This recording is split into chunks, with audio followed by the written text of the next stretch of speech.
vous raconter maintenant une petite histoire. C'est l'histoire de ce grand chasseur de dinosaures. C'est un chercheur, un scientifique qui a à son actif la découverte de plusieurs centaines d'espèces de dinosaures. C'est un chercheur actuel, hein, c'est un chercheur récent, c'est un moderne. Et on a l'impression que cet homme-là, hein, qui chapeaute de nombreuses équipes, n'a qu'à se baisser pour trouver des dinosaures.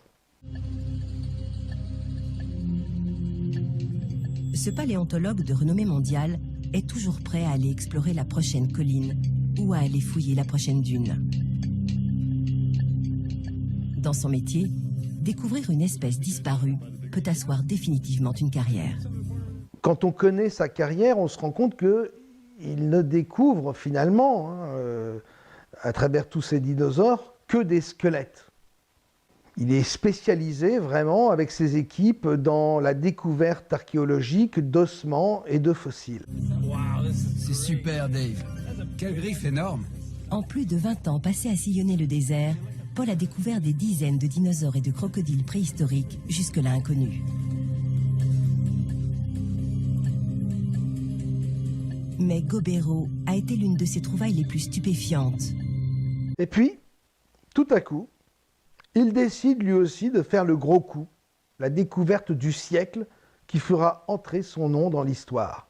Un peu la même recette utilisée par Howard Carter, avec le tombeau de Toutankhamon. Les dents sont assez usées, mais pas tant que ça. C'est sans doute un jeune adulte. Je plongeais mon regard dans celui de mes semblables. Ça m'a fait des frissons dans le dos.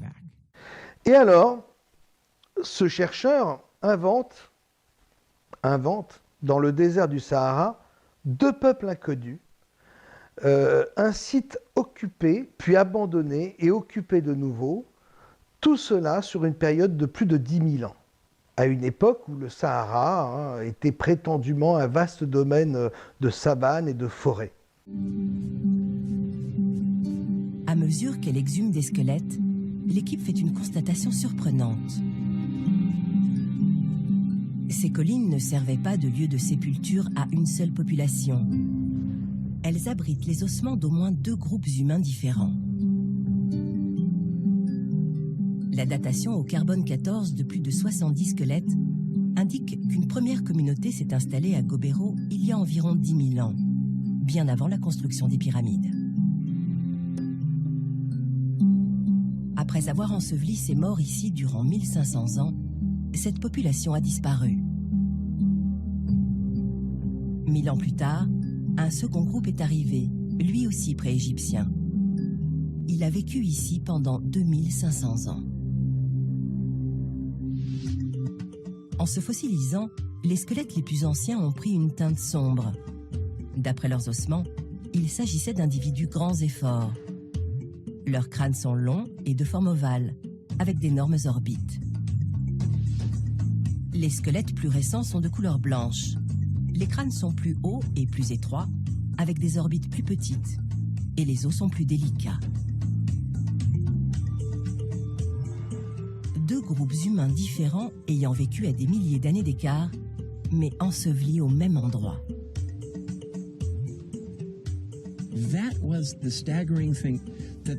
C'était stupéfiant. Il y avait des squelettes ici et là, mais enterrés à 5000 ans d'intervalle. Des hommes avaient occupé cet endroit pendant 5000 ans, et tous étaient plus anciens que les momies égyptiennes. Ce site était spécial. Alors sur le site, à fleur de sable, des dizaines de squelettes dans des positions et dans un état de conservation incroyable. Une fois complètement exhumés, les squelettes soulèvent encore plus de questions. C'étaient des gens robustes, mais ils étaient complètement repliés dans leur sépulture. Les genoux presque à la hauteur des mâchoires et les pieds croisés. Le squelette de cet homme tient dans un tube de 25 cm de diamètre. Ce type d'inhumation était courant à Gobero, il y a 10 000 ans. Pourquoi était-il enterré de cette manière? Et le tout aurait pu disparaître au vent sous l'effet de l'érosion s'il avait été découvert seulement 2 ans plus tard. Hein, là, vous voyez bien, vous imaginez bien le suspense, le hasard, la chance qui est toujours à l'origine de ces grandes découvertes. Toute trace de cet univers aurait disparu à jamais sans une découverte accidentelle faite par un chasseur de dinosaures. On a commencé ici et on a continué par là. Faire une découverte, ce n'est pas trouver une chose qu'on attendait. C'est superbement conservé, c'est évident. C'est trouver une chose qu'on n'aurait jamais imaginée. C'était moins 2 ou 3 ans de plus et tout ça aurait disparu. Et comprendre que c'est important. C'est ça l'essence de la découverte. Et en plus de ça, cerise sur le gâteau, c'est un journaliste présent, un photographe du National Geographic, qui tombe le premier sur un crâne. Vous remarquerez également qu'il n'y a pas d'habitation, pas de pierre, pas de muret, pas de fondation d'habitation, rien que des squelettes, forcément. Là, on a affaire à un spécialiste du fossile et de l'ossement.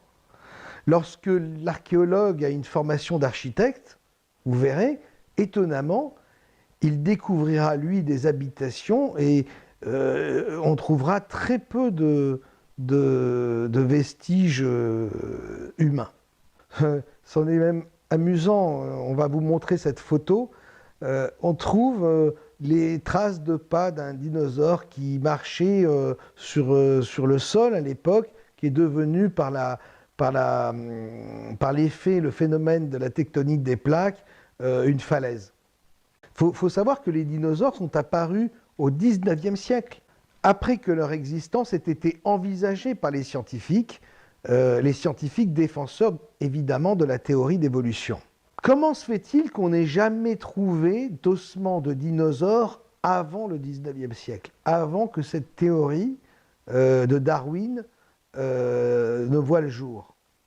En réalité, les fossiles de dinosaures exposés, ça il faut le savoir, sont tous des faux. On dit que les véritables ossements sont gardés dans des salles, fermées et sécurisées, parce que ce sont des fossiles trop précieux et puis trop fragiles et qu'on ne peut pas les laisser comme ça à la vue du public.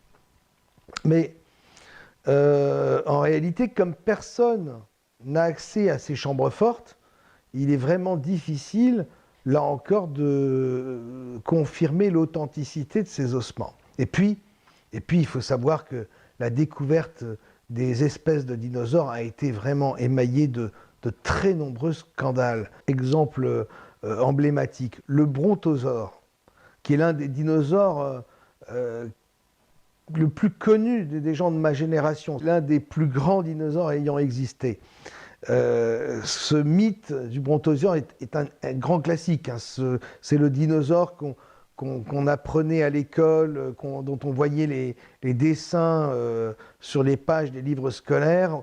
C'est le dinosaure emblématique également, le gentil dinosaure que l'on voit dans Jurassic Park.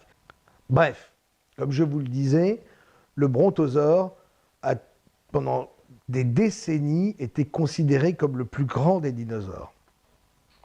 Seul problème à tout ça, c'est que cette espèce n'a jamais existé. Elle a été inventée de toutes pièces, suite, paraît-il, à une erreur d'identification d'un squelette au cours du XIXe siècle. Comme beaucoup d'enquêtes, est tombé sur la pointe d'un os qui sortait de terre. Les spécialistes du musée de paléontologie de Patagonie ont confirmé. À l'époque, ils n'ont pas idée de l'espèce extraordinaire qu'ils viennent de découvrir. La seule chose qu'on a trouvée du crâne, c'est cette dent.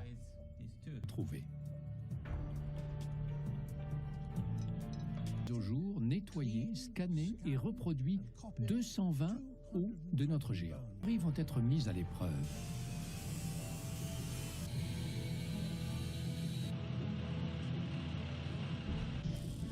On va enfin avoir une idée plus précise du poids et de la taille de notre dinosaure. On va enfin avoir une idée plus précise du poids et de la taille de notre dinosaure.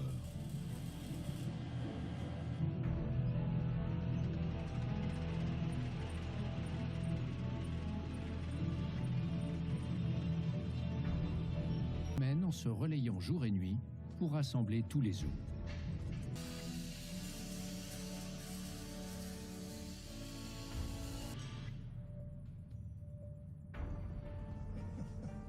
Alors Diego, es-tu satisfait? Oui, on est tellement heureux. On a fait un boulot énorme. Il a fallu 40 000 heures de travail pour en arriver là. Affirmer que cette espèce est 10% plus grande qu'Argentinosaurus. Le plus grand dinosaure connu. Oui, le record précédent. On pense que celui-ci est le plus grand dinosaure jamais découvert.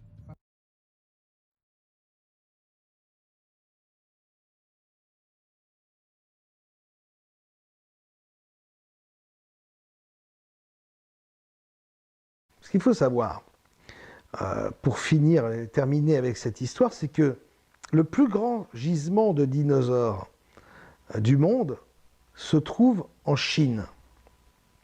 Et justement, curieusement, la plus grande fabrique d'ossements de faux dinosaures se trouve également en Chine et dans le même district que le lieu où se trouve ce gisement. Alors, là, vous êtes en train de voir des photos d'ouvriers en train de restaurer ces fossiles de dinosaures, et on peut vraiment, en regardant cette façon de travailler à la chaîne, si ces ouvriers, avec leurs masques et leurs blouses blanches, ne sont pas en train, en réalité, de les fabriquer de toutes pièces. Car, il faut bien le dire, les Chinois sont tout de même les rois de la contrefaçon. Et pas seulement en matière de dinosaures. En tout cas, dans le domaine de la contrefaçon, on voit qu'ils sont passés experts. Et juste pour vous en donner un petit témoignage, je vous invite à regarder la vidéo suivante qui va vous montrer ce que les Chinois ont été capables de faire juste pour installer un studio de cinéma dans une province. 很多人都想去看，但是每个人不一定每个人都有这个条件，对吧？建豪这个东西，其实对他们国家来说，其实我们也是比较崇拜他们的，是吧？这座高20米、长80多米的狮身人面像是本月初才出现在影视基地里的。腐蚀掉鼻子的脸部、沟壑部，山寨版的狮身人面像与埃及的原版雕像相似度非常高，且高度和长度还超越了原版。因而，埃及文物管理部门向联合国教科文组织投诉长城影视基地侵权。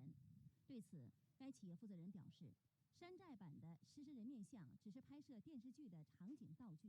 它其实呢，主要是一个框架结构啊，它里面呢主要是我们用来搭建，就是说一个场景，就是说一个拍摄的一个摄影棚。那边的话就是搭造了一个就是皇宫宫殿，这边的话就是一个书房，就用于电视剧拍摄，不像外界所说的可能那样，就是说光就是为旅客游览所参观的一个东西。我们主要是电视剧拍摄为主的。长城影视方面表示，他们在建造山寨版狮身人面像之前，并没有与相关部门做任何的申请和沟通。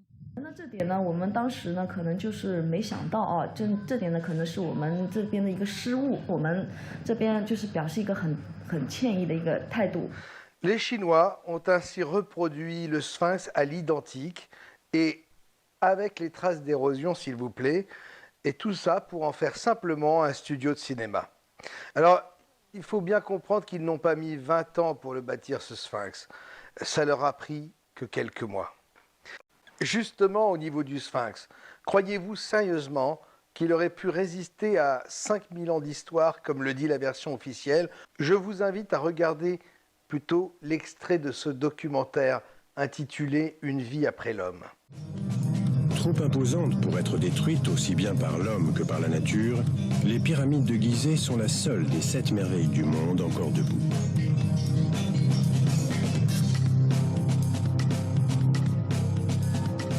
De nombreux monuments anciens ont traversé les siècles uniquement grâce aux efforts déployés par les humains. Le Sphinx a été mis au jour et restauré pour la première fois en 1400 avant Jésus-Christ.